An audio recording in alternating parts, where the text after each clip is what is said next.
So number one, can you raise your hand? Here is number one for you. Everybody take a look.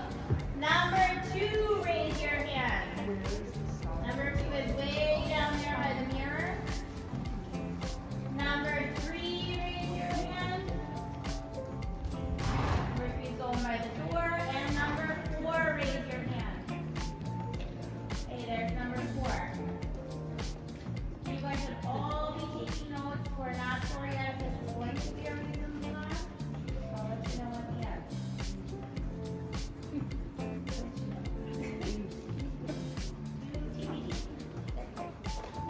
Alright, so everyone's on the rail at a walk.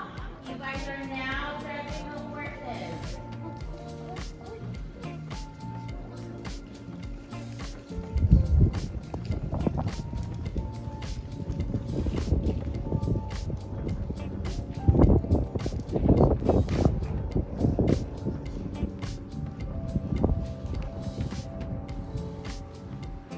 Trot, please, all trot.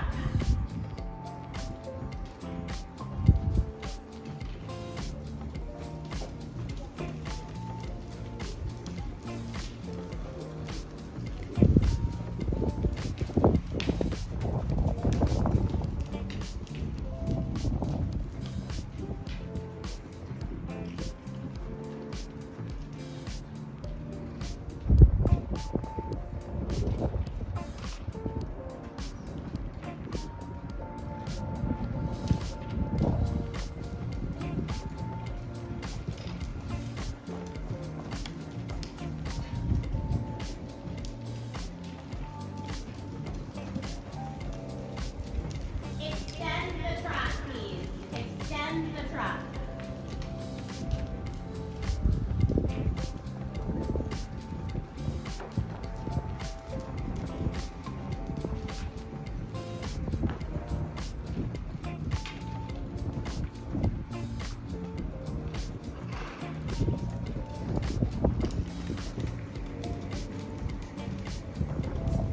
All walk, please. All walk.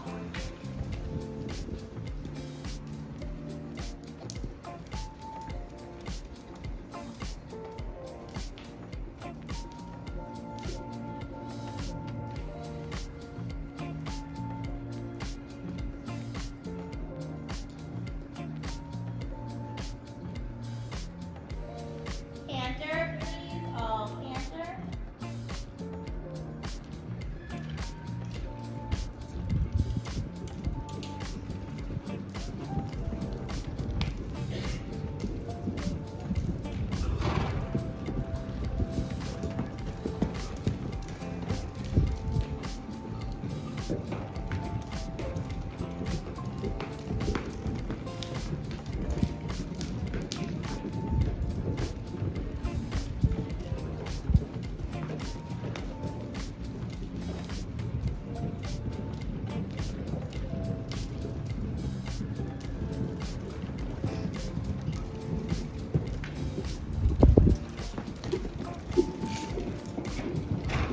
Walk, please. All walk.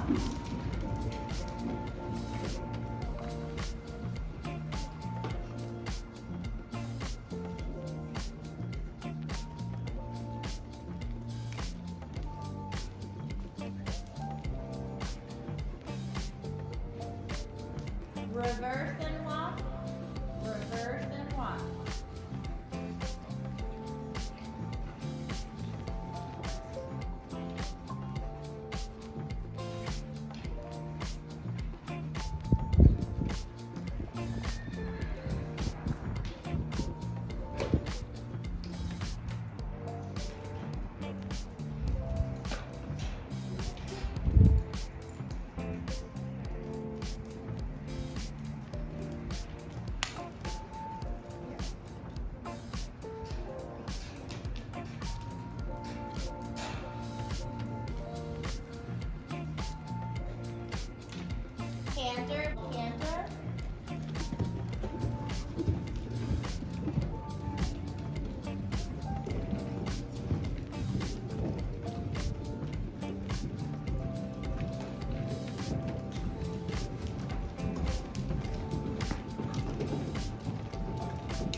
Trot, please, all trot.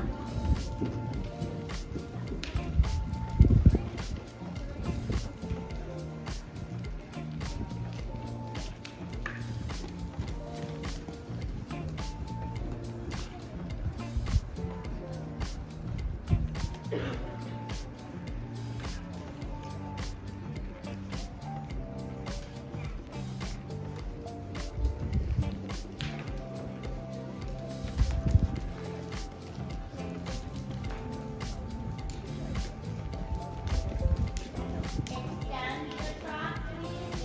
Extend the trot.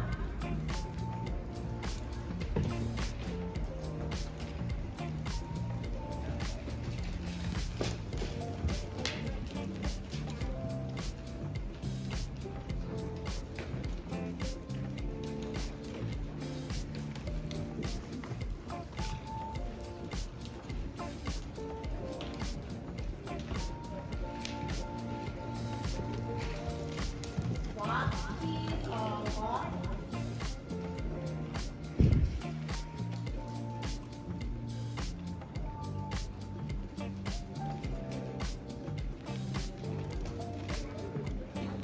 Can you back your horse, please?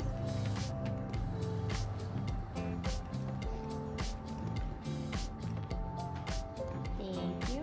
Number 3, can you back your horse, please?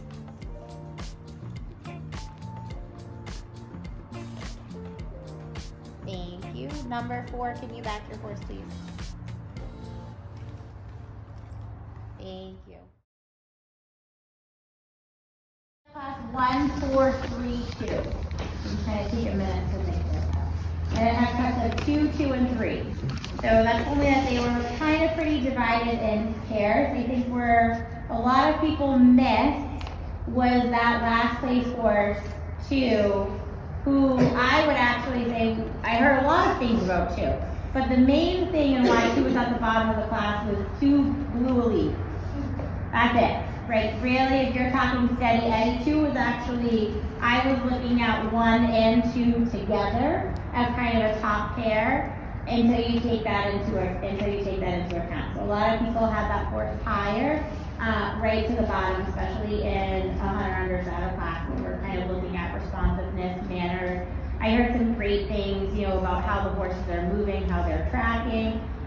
Very clearly then, if 2 is kind of out of the running and at the bottom, I think 1 was our top horse. He is that big, elegant mover. If you're looking and thinking about a hunter, that would be like one of the first horses that kind of pops in my head, right? His headset was consistent, pretty responsive. I mean, you could say, yeah, he's a tad slow. I also look at that and take into account his size, right? When you have a big 17 plus hand horse, we're not always going to expect them to necessarily be as snappy as some of their smaller horses, but I thought he did a really nice job. Would I necessarily want to ride that horse?